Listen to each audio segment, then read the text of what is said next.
Have you ever found yourself in that familiar spot?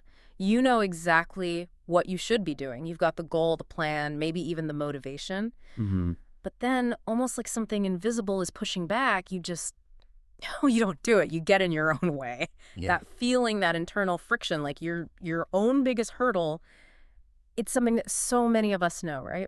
It absolutely is. And it's incredibly frustrating because you start thinking, what's wrong with me? Mm, Why don't I have the discipline? right.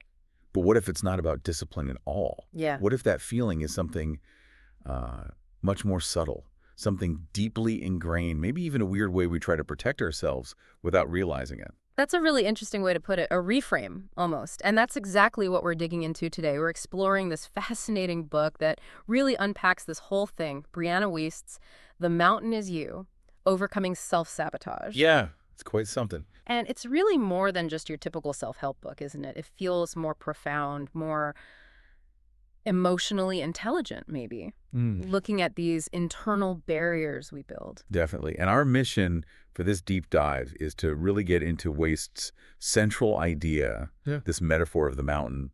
What does it actually represent inside you? How does it show up as self-sabotage? And crucially, what's the path she lays out? How do you actually climb this thing and, step into the life you feel you're meant to live? Exactly. It's about understanding the climb. Okay, so let's start there. This invisible mountain. When Weiss talks about the mountain, she's not talking about, like, losing your job or some external crisis. No, not primarily. The mountain is completely internal. It's this really vivid metaphor for self-sabotage itself. Okay. But maybe more specifically, it represents the unhealed stuff you might be carrying. Hmm. Past trauma, limiting beliefs you picked up somewhere, all that emotional baggage that just seems to stop you from moving forward. Hmm. And Wiest's core message here is really powerful. She argues that every single obstacle you face isn't just a roadblock. It's actually an opportunity. An opportunity to grow. Exactly. Every trigger is like a teacher. Every challenge is basically reflecting something inside you that's asking for attention, asking to be healed. So, if I'm getting this right, she's saying instead of trying to find a way around these internal mountains, the climb itself is the path. That's how you grow. Precisely. And what I find really insightful is how she talks about self-sabotage. It's not just being lazy or undisciplined, which is what we usually tell ourselves. Right. And that's such a key distinction in her work. It really sets it apart. Wiest reframes self-sabotage not as some kind of moral failing, but as an unconscious defense mechanism. A defense mechanism. How so? Think of it like this. It's a misguided way your system tries to protect you.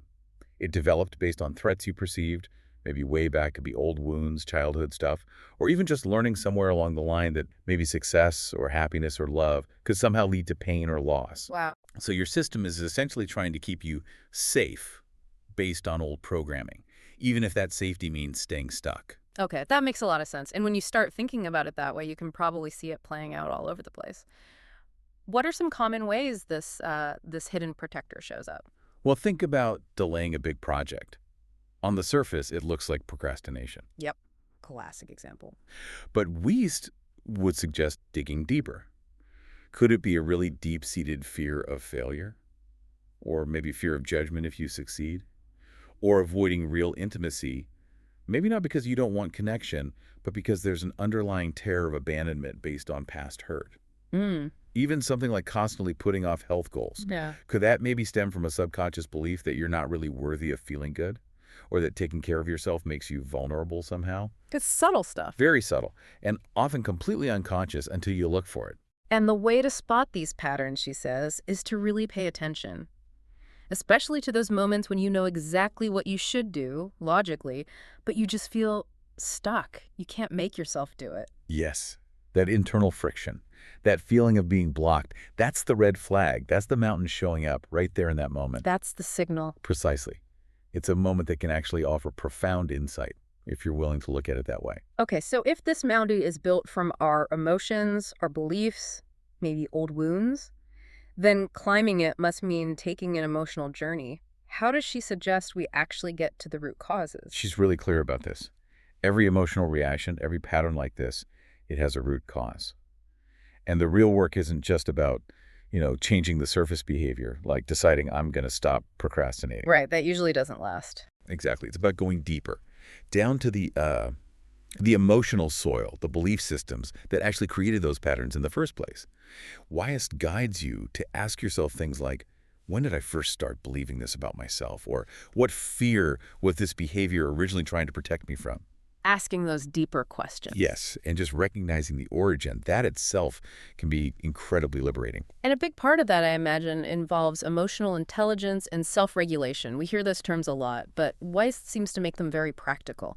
How does she explain using them? She does. She defines emotional intelligence not just as sort of knowing about emotions, but as the actual ability to identify them, understand them, and then manage them constructively, instead of just being run by them on autopilot. Okay. And her process for self-regulation is quite clear.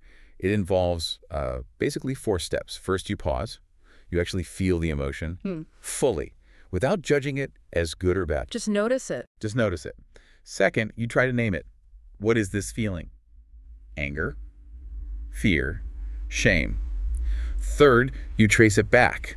Where might this be coming from? Is this feeling familiar? When did it start?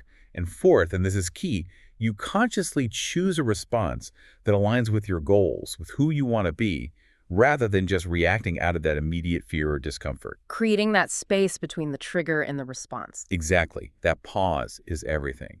It's where your power lies. She also has this idea that I found really impactful, this idea that you are the observer of your thoughts and emotions, not the thoughts and emotions themselves. That distinction is huge. You are not your thoughts, you are not your feelings, you are the awareness behind them, the one who notices them. Why is that so powerful? Because it gives you agency. Yeah. If you are the anger, you're stuck with it. But if you are the observer of the anger, you can see it, understand it, and decide how to relate to it. It means you have the ability to change your relationship with those internal states, because you're not fundamentally fused with them. You can step back. You could step back, yes, and choose differently. Which leads right into another powerful idea, turning pain into power. My first instinct, probably like most people, is run away from pain. Avoid it at all costs. But Wiest says we should see it differently. She really does.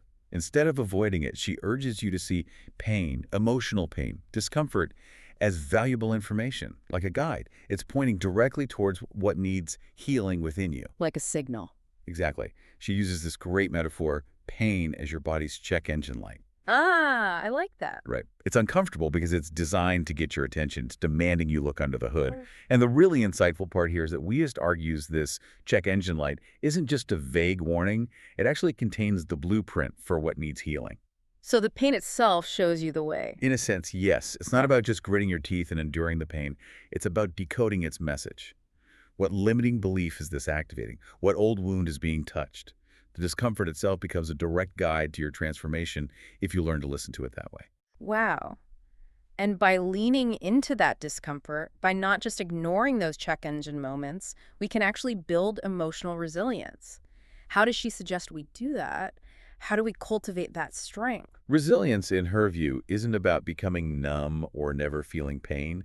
It's about expanding your capacity to feel it without breaking. Expanding capacity. Great, yeah. It's about bouncing back stronger, yes, but maybe more accurately, it's about growing your container for difficult emotions. And she emphasizes it's not just about surviving big things, it's about consciously practicing with smaller discomforts. Like what kind of small discomforts? Things you might normally avoid, like leaning into an honest, slightly awkward conversation instead of putting it off, trying something totally new that feels a bit intimidating, or even just sitting in silence with your own thoughts for 5 minutes instead of immediately grabbing your phone. Small stretches. Exactly. Small, consistent stretches, like building emotional muscle memory.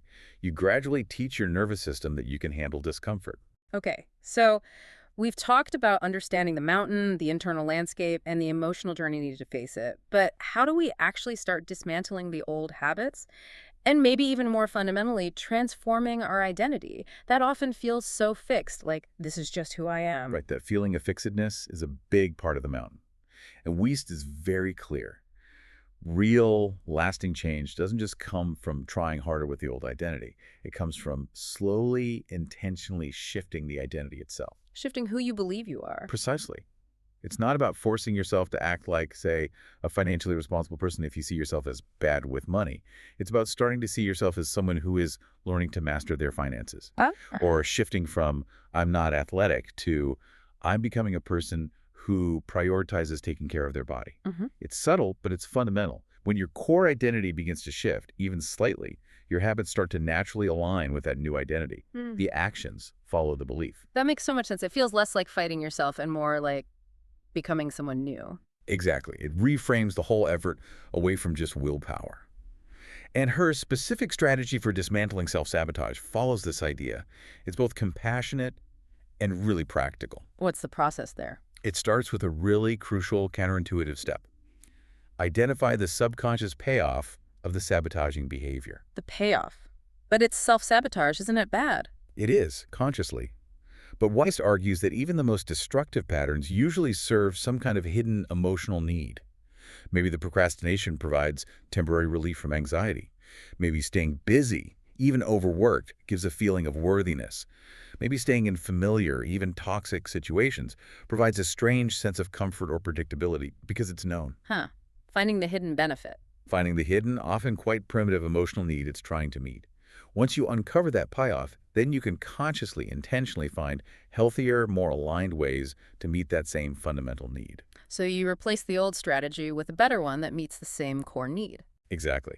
Like, the person who overworks to feel worthy might learn to cultivate self-worth internally.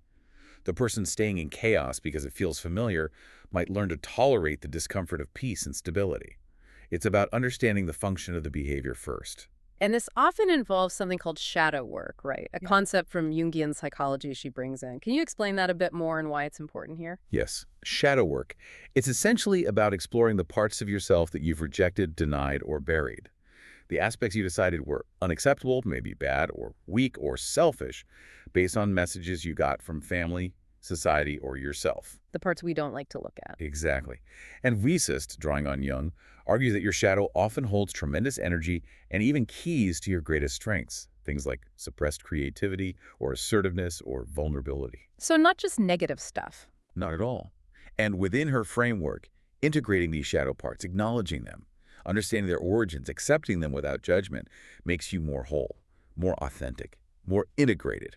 It reduces the internal conflict that fuels self-sabotage. It's about knowing all of yourself, the light and the dark, so you can consciously choose your path up the mountain. Okay, so let's talk about the climb itself. It sounds like a challenging journey, definitely not a straight path up.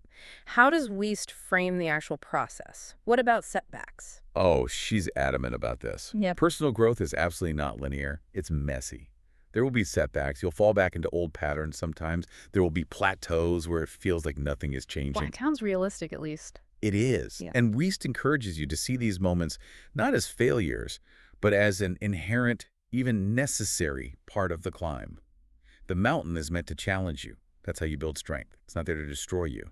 So every step, even the ones that feel backward, is still part of the overall upward journey as long as you keep engaging with the process. So it's about persistence, maybe, and learning from the slips. Persistence and curiosity, definitely. Not perfection. Learning from the slips is just as important as celebrating the strides. And a huge part of sticking with it, especially through those setbacks, must be self-compassion. That's something we often forget when we're pushing ourselves hard. It's absolutely foundational for Wiest. She has this really powerful reminder. You cannot bully yourself into becoming your best self. Shame, criticism, beating yourself up that rarely leads to sustainable growth. It usually just makes you want to give up. Exactly. Instead, she emphasizes creating an inner environment where it's actually safe to fail, safe to be imperfect, safe to try again. She uses that striking comparison. Think about teaching a child to ride a bike. Do you scream at them every time they wobble and fall? No, of course not. You help them up, maybe check if they're okay, encourage them. Right. You help them back up, brush them off, cheer them on. Wiest says we need to learn to treat ourselves with that same kindness and encouragement during our own growth process. That inner dialogue, that supportive inner coach versus the inner critic makes all the difference on a long, challenging climb. That's a really lovely and practical image. Okay, so we're cultivating self-compassion, we're digging into the emotional roots. How does finding your purpose fit into dismantling self-sabotage? It's a crucial piece. Wiest explains that a lot of self-sabotaging behavior simply starts to dissolve almost naturally when you begin living in alignment with your core values and your true desires. How does that work? When you're really clear on why you're climbing, what truly matters to you, what kind of life you genuinely want to build, those old, unhelpful patterns just lose their power. They don't serve your direction anymore. They feel increasingly irrelevant. Because you have a stronger why. A much stronger why. And she suggests practical ways to discover these values. Things like writing down moments when you felt most alive, most yourself, and looking for common themes. Or vividly imagining your ideal day. What are you doing? Who are you with? What qualities are present? Getting clear on that vision, that purpose, provides the fuel and the direction for the climb. Knowing what you're climbing for, what's waiting at the summit for you. Exactly. What truly awaits you at your summit? Now, as we get closer to this idea of the summit reaching our potential, there's one really surprising form of self-sabotage Wiest talks about: the fear of success. That just sounds so counterintuitive. Why would anyone fear It success? does sound backward, doesn't it? Uh, But she argues it's remarkably common and often flies under the radar. People sometimes hold themselves back not because they doubt they can succeed, but because they're unconsciously afraid of what success might bring. like what? Maybe fear of the added responsibility, fear of higher expectations from others or from themselves, fear of visibility, of being judged on a bigger stage, sometimes even fear of envy or of somehow becoming isolated if they outgrow their current circumstances or relationships. Wow, yeah, I can see how those fears could operate unconsciously. Definitely. And Weiser reminds us that success, like any major life change, will always change you. That's inevitable. The key isn't to avoid the change, but to consciously choose how you want that success to shape you, how you want to handle the new landscape, rather than letting the hidden fear keep you from reaching your potential in the first place. Accepting that growth means evolution, and evolution isn't always comfortable, even when it's positive. Precisely. It's about being willing to become the person who can handle that success. So ultimately, this whole journey is about becoming your own mountain climber, Right. developing the daily habits, the rituals, mastering those mindset shifts we talked about, actively using the emotional tools, basically equipping yourself to keep moving upward. That's really it. It's about self-mastery, built step by step. And her vision of life on the other side, life after you've climbed your mountain, isn't some fantasy of a perfect problem-free existence. No. No. It's more about a life that is deeply fulfilling because it's authentic, it's grounded in self-trust, it's free from the invisible chains of those old limiting patterns. And she has some incredibly powerful, almost poetic lines that just capture this so well. Like, your new life is going to cost you your old one. Oof. Yeah, that one really lands. It speaks to the letting go It required. really does. And another one. You cannot heal in the same environment that broke you. Hmm. That makes you think about the necessity of changing your surroundings sometimes, internal or external, Hmm. shedding identities, relationships, habits that keep you tethered to the past, even if they feel comfortable or familiar. Exactly. Those lines just beautifully sum up her core message, the ultimate truth of the mountain. The mountain, the self-sabotage, the Hmm. challenges, they aren't actually in your way. They are the way. The obstacle is the path. Yes, because it's by facing the mountain, by doing the hard, uncomfortable work of climbing it, that you uncover your hidden strengths, your resilience, your true capabilities. You become the person you are meant to be through the process of climbing. It's a journey of self-discovery cleverly disguised as an obstacle. Wow. So the mountain is you really does serve both things you mentioned earlier: a mirror and a map. Mhm. A mirror reflecting back all the subtle and maybe not so subtle ways you might have been holding yourself back. And then a map showing you how to move forward, one courageous, clear, and crucially compassionate step at a time. Beautifully put. And maybe the lasting thought, the thing to really chew on from this deep dive is this. The very things you currently think are blocking your path, the things that feel like your biggest problems or limitations, Yeah. those might just be the exact things that are meant to shape you, to forge you into the person you're capable of becoming, if only you have the courage to turn towards them and start the climb.